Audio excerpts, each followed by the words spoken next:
Dədə-baba üsulu ilə hərəkət elədiyiniz zamanı bordaq danalarda arpa, köpək və ya ciyid bu qarışıma yem rasionu deyirsiniz. Bu yem rasionu deyil, bu qarışımdır. Bu zamanı köpmən çox olur. Köpəklə ciyidi də balaca heyvanlara vermək olmaz.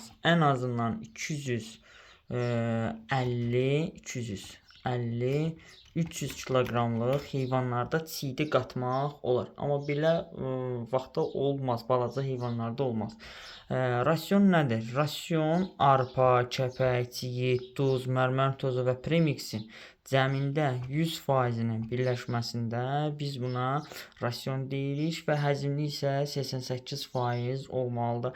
Əgər balanslaşdırılmış bir yem rasionu hazırlamaq istəyirsinizsə, onda mənə müraciət eləyə bilərsiniz.